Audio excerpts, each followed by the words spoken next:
Hey, listen, tonight we're going to have a very important conversation on high expectations. You'd think everybody would have them, but the truth is, not everybody does.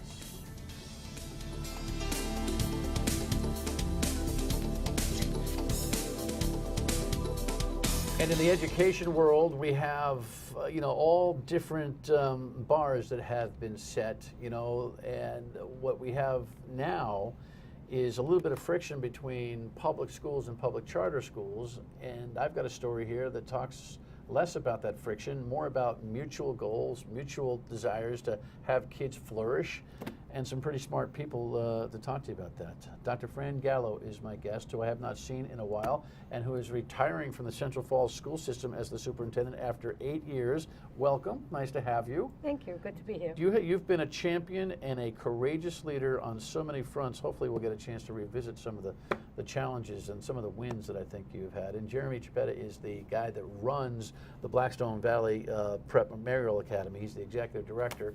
And scholars is a word that you never use the word kids and hardly ever use the word students when it comes to the young people that are in your school, right? We focus on high expectations, and they are working way too hard to just be called kids. All right, so on this Friday program, you may have noticed a trend here on Fridays. We're trying to broaden out some important conversations, a little less on the news of the day. We can handle that all week long, but we're trying to establish a little bit more of an in-depth opportunity here on television, which is not easy to do. So the whole show will be dedicated to this conversation. You recently launched an initiative. Tell me about it. We launched Comeback City High Expectations program, really, that's bringing charter school leaders, teachers, parents, students, scholars together with traditional public school parents, teachers, leaders, and our students. Well, tell me about this whole thing. It's called CHEP, C-H-E-P, Comeback City High Expectations Project, College and Career for All, High Expectations Conference. You had something that began on April 11th, which started a year-long initiative. Can you believe on April 11th, we had a group at a conference, over 250 people, individuals, from charter schools, from traditional schools, from across New England, not just BVP and Central Falls, but across New England. Boston was there, people. New York City? New York City. It was great. It was wonderful. We were all together, and all of us learning, strategizing, what can we do? How do we do it? What's the success to bring all students to highest expectations, college and beyond? What was the genesis of the need to get together? What was the common Well, fortunately, urgency? for the last several years, we've had, Central Falls has operated with a compact with several of our charters through the Gates Foundation. And that got us going, but BVP and a few of the other charters have really stuck with the compact and grown in a variety of different ways. This was one opportunity that Jeremy and I saw as a way to really build the professional learning communities, small communities of thinkers, grade level teachers, cross grade level teachers, leaders coming together over the course of an entire year to share best practices, to think about, well, this worked here, can it work there? Jeremy happens to have extraordinary teachers at his school, so do we, and we want that opportunity to share with each other, to help all teachers pick themselves up and their teaching up to a new level. Is this something I want to talk about? I think Jeremy needs to brief everybody on what BVP is actually doing, Blackstone Valley Prep. But I can't help but ask: is your entire teaching corps bullish on this? No. No. No, no, no. No. No, absolutely not. No. I was thrilled that we had 25 of our 240 teachers sign up for this. And those teachers, when they do that, are stepping out into a brave new world, right? Absolutely. And they suffer sometimes a little bit for it. Most times. And it's courageous to do so. It certainly is. Yeah, it's something that I think it kind of mirrors what you've done in terms of Central Falls. We'll talk about some of the challenges that you've had. But This whole idea of the charter school and the public school and the sharing of thoughts back and forth and how you can brainstorm a better educational environment for kids is always stymied by the concept that, hey, you know what? Easy for you to say because you got all the good kids. You got all the good kids at the charter school. You got the kids whose parents entered into a lottery. You got the kids whose parents actually ask whether they're doing homework at school. You got the kids who want to learn. You are cheating, all right? So I hear that, and Constantly. and it's hard. It's hard when I know how hard our teachers are working, how hard our kids and our parents are working on building positive relationships from day zero. And I have yet to meet a parent in a traditional public school, a private school, or a charter school who keeps their best kids at home and sends us the tough ones, right? And so we get all the kids, whether we're at BVP or we're at Calcutt Middle School. We get all the kids. We get the kids that they have. And those parents send them off to us, and they trust in the school system to do the best. Every parent I've met wants the very best for their kids. And the vast majority of people who apply to BVP don't get in. Right. So where are those kids? They're in the traditional system.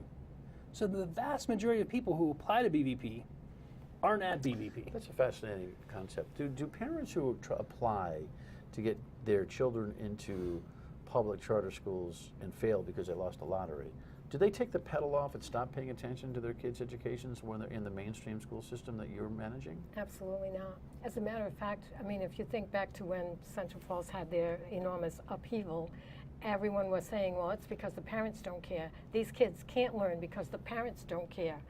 And it was truly the parents who stepped up to say, wait a minute, what are they saying?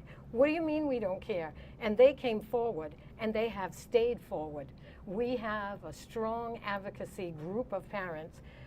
Most of our parents are very much involved in each and every one of our schools. And to Jeremy's point, yes, when they're not accepted, not won the lottery, and they're with us, they remain with us. And they stay just as active. They're trying very hard. Well, something's happening in the Central Falls school system under your leadership, because I have had a handful of kids on this show since it began. High school success stories, academic high school success stories.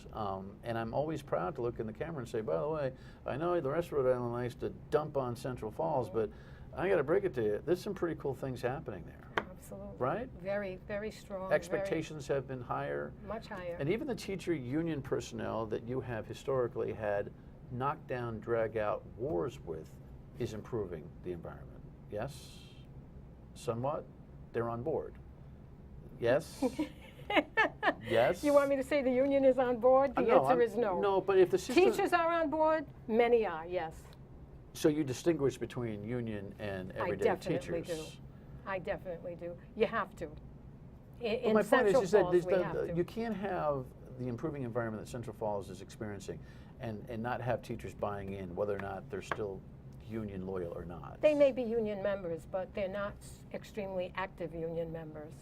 And more through our efforts. I mean, we've built a district management council trying to make sure that more teacher voice comes to the table to be heard, as opposed to just through one voice piece of the union. And so by doing that, I think teachers are realizing they do have a tremendous voice.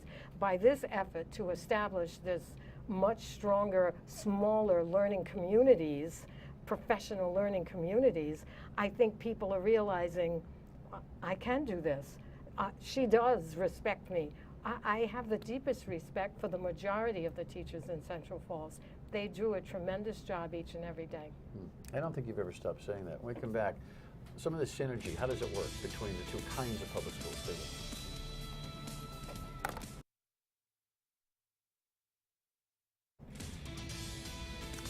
Dr. Fran Gallo, the superintendent of the Central Falls school system, is with us, along with Jeremy Chiappetta, who is the executive director of the Blackstone Valley Prep. Are you two unique in the idea that we have two education leaders, within the public school systems working together? Yes? I would say we're foreign. I don't know about unique Foreign. across the country, Yeah. but You've never minced words. I think You have a talk career coming up, by the way. she could. She can do anything. Yes. I mean, I truly believe Fran has been just one of the preeminent national leaders as far as this goes.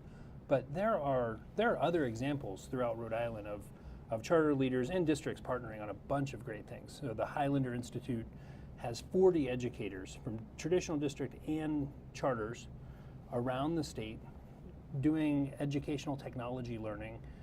They have these fellowships called the Fuse Fellowship. It's a phenomenal program where they're training people in district offices around the state on these ideas of using technology smartly. And that's all through their charter. Or if you look at the International Charter School in Pawtucket, they are partnering with a couple of districts now to take their dual language program and replicate it within traditional districts. So they're a national model for dual language, and they're now helping a couple of districts adopt those best practices. I mean, that's exciting. I think Rhode Island is pretty unique from that perspective. Okay. and well, successful. Yeah. Well, that's the good news. But the truth is, the traditional friction that we have right now, our superintendents don't want to hear from him.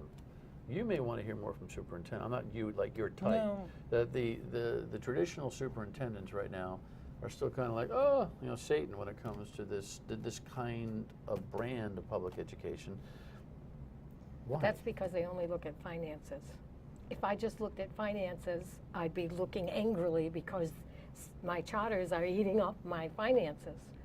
But when you step back, look introspectively at what you're trying to accomplish, well, it's about personalization, it's about student success, and I look and I see what's going on, and my children, the brothers and sisters of students in my school, are highly successful in my charter schools, for the most part. Not everybody, but for the most part. Well, then I think, yes, it's a big chunk of change, but you know what? It's worth it. Look at the future ahead for these children who are moving along at pace or better than pace when compared to the children in my district. Well, I've never heard a superintendent break down the facts like that with a constructive attitude. So why aren't you mad about the finances? Why aren't you mad? Because my job was to make children successful, to close the learning gap, the achievement gap. And it's like, this slice of Swiss cheese with all those holes, right? That's what we see. Well, every child in my district and as they enter the charter world has different holes. And it's much easier when we really focus on personalization to take each hole and start to close that gap. Currently, the traditional school is still doing sort of whole group instruction. Yes, we have small groups. Yes, we try to personalize, but we're not quite there yet. And until we can get there with success, then I need these charters to be successful with the rest of my children that they have. Got you. What logistics are preventing your teachers from teaching in the way that they are teaching at the charter? Well, I think one thing is a mindset. There's a sort of a fixed mindset versus an asset mindset, an open mindset. There's the sense of the historical sense that these kids can't learn, or these kids can only go so far. Very recently, I heard my own guidance counselors advising students to go to the community college. And I stopped in my tracks and thought, well, this is still happening. It should not still be happening. It's wonderful if they go and that's where they want to go, and for financial reasons and for all sorts of reasons. Yeah, for some kids it's a that pretty, if you don't know what you want go. to study, it's a great Exactly. place to go. Exactly. Save a lot of dough, get your prerequisites done, and then No go, problem. right? No problem. But if it's an expectation thing. Exactly. And when I ask, what are we doing? Why aren't you saying Rhode Island College, Providence College, wherever? Why aren't we talking four-year college? Why aren't we saying those things when I know My elementary teachers are certainly doing that, and many of our other teachers are continuing to push that idea of college, whereas you step into any of the charter schools, and that is like #1 expectation. Right. In fact, you label classrooms by potential universities. You talk about classes not in 3rd and 4th and 5th grade, but by the year of graduation. Year of college graduation. So my graduation. daughter will start kindergarten in the fall. College class of 2032.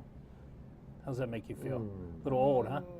It's Oh, wow. college class of 2032. And you call them scholars for We a call reason. them scholars. Every classroom's named for a college. So you walk into Salve Regina University or Rhode Island College or Harvard or whatever the alma mater is of one of the teachers, or we do have, the plurality of our faculty is from Rhode Island College, so we fight over who gets to I mean, name listen, their I class. think it's brilliant. I think it sets a bar high. I think it sets a climate. You came from public schools, if my recollection is I taught correct. in New York City You- and I worked in Providence. Yeah, I mean, so you weren't born a charter administrator. No. You grew into this. Yeah. You brought that from your public school background. Why can't Central Falls students be called scholars and every public school system be called scholars? Why can't they? Right. Do you guys do it in Central Falls? No, we don't. Why? I have no idea. We should. Well, We I should. mean, you've started enough trouble We over there over we time. Why don't you, before you go, why don't we you talked throw that about- one out? we talked Write about- a memo. Let's see what it ends up on the front page. We talked about putting pennants down the hall that clearly labeling all of the colleges where our students are attending, where our teachers have attended. Well, Well, you it should starts be- out and you do so much and then, it stops. And we're like, it can't stop. That's the key. It can't stop. I bet you the pennants in the Central Falls system are commensurate with a lot of the other public school systems. You've had some real winning Absolutely. students in your system. Absolutely. Most competitive. Not through the charter system, through the No. traditional system. Absolutely. We have a young man this year graduating and going to the Naval War College. Yes, who Yes. we've met. Yes. All right, when we come back, the common ground. Stay with us.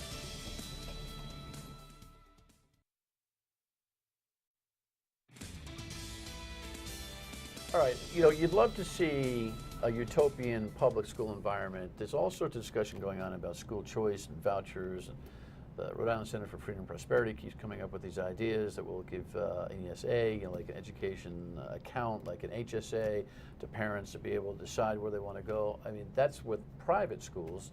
What we sometimes miss is that the charter schools, the public charter schools, are public schools. Yep. Nobody's paying tuition to go to Blackstone Valley Prep. No.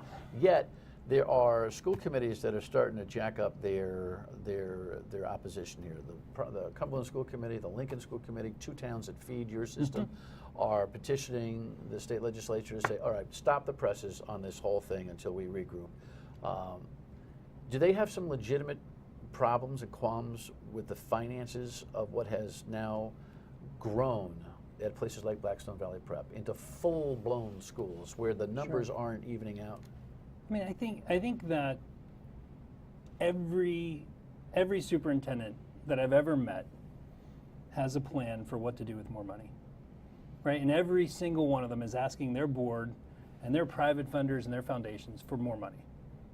If you were to offer me more money, I would be able to spend more money really wisely.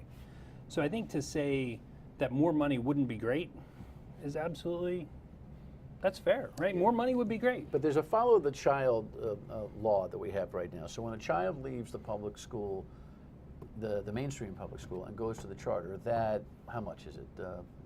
In Central Falls, how much would it be? What would the average per pupil cost be? 10, 12? 12,000. 12,000 goes here. It literally comes out of the system and goes here. Correct. And they say that there's so much money now going here that it's eroding the foundational resources of the school system. Do you agree? No. You don't. Because foundational resources, I mean, we certainly lost a great deal of money, lose each year. And when it first hit, we looked around and said, okay, this money's gone. What can I look at within my district to help me make up that money and not harm the classroom student, the classroom, the teacher, the students? And we did that successfully for several years before we had to cut a teacher. I mean, I looked around, there were extra secretaries. I don't say extra lightly, but I mean, you get used to what you have, because if I had more money, well, then I'd use it. To the point where we're very, very lean in central office, but we are able to maintain appropriateness in the classroom. But down the line, there might need to be a realignment. I mean, I don't think all the complaints are unfounded. I think the growth of the charter schools has created something that needs to be addressed now, and I don't think all the comps are actually intellectually honest either on the part of the complainers, and that is facilities, capital expenses, all those kinds of things are differently funded on the charter side than they are on the superintendent / mainstream side. So I would like to see some common ground between the folks that see all these problems, rather than the divide and conquer stuff that seems to be getting new energy. That's why I previewed the segment on common ground. We don't have that much time, but can we take the example that you two have built with the project that you're working on and make it part of the mainstream combat here? Or not combat, but conversation? I think it has to be, and we have to be able to find more synergies, right? And so there are a couple small examples of synergies between Blackstone Valley Prep and some of our district partners. So for example, in Lincoln, there was an abandoned school building. We're now renting that building from Lincoln, and they're getting revenue. We're using empty space. In Central Falls, or in Cumberland, we partner with them on food services. They're making a profit off of serving our kids breakfast and lunch. They're making money. There's ways to make it work. There's ways. There are ways to make it in work. Central Falls, I think the most exciting example is our partnership around special education. We are spending tens of thousands of dollars to outsource our special education leadership and management oversight to some of the best special education leaders in the country, who are housed right in Central Falls. Okay. Last word on this, on how the whole atmosphere can get better before it gets worse. Well, I think we have to listen to each other, number one, and put the work of what we're about, the students, front and center. The scholars need to come first in our thinking. What's best for them? How do we close those holes? And how do we really guarantee a strong future for all of us? Are you a black sheep with the superintendents and the rest of the state? I think so. You, I don't mind. you don't mind. You don't mind. What are you going to do when you retire? Will you come back before you retire and talk some more about the I'd be Concepts glad to 101? come back. Because I think, not that you're not a terrific guest. Right. You can always come I back. defer to Fran. But there's such a courage that comes from Dr. Gallo's disposition on this kind of stuff. And while some might think she's a public school traitor, I think she's an innovator, and a courageous one at that. So we'll have you come back and offer some notes to the superintendents of the state on how they can, reach some more common ground. Because at the end, isn't it the students and the taxpayers that we're supposed to be serving here? Students, yes. All right. Thank Thanks you. for coming. Appreciate it. Good to see you guys. Thanks. One more thing when we come back, Steve. I have to tell you that this thing that's going on between the public schools, or intra the public schools right now, between traditional schools and the charter schools is about to get very unhealthy. And I want to bring some of the school committee types from Cumberland and Lincoln and others who are beginning to really get antagonistic at the state level, asking for all sorts of resolutions and stopgap measures on the growth of charter schools to come in and explain themselves. So if you're one of them, hey, let us know, because we're going to ask you anyway. But I'll tell you, Dr. Gallo is one tough nut. When she retires, the school systems will suffer, not just Central Falls. Program note, newly elected Republican Sherry Roberts comes up on Monday, and then on Tuesday, our new governor will be here for our full program. So many things to discuss with Gina Raimondo. Again, that's on Tuesday of next week. Have a great weekend. We'll see you Monday, 7:30, 11:30 on MyRI TV. Good night.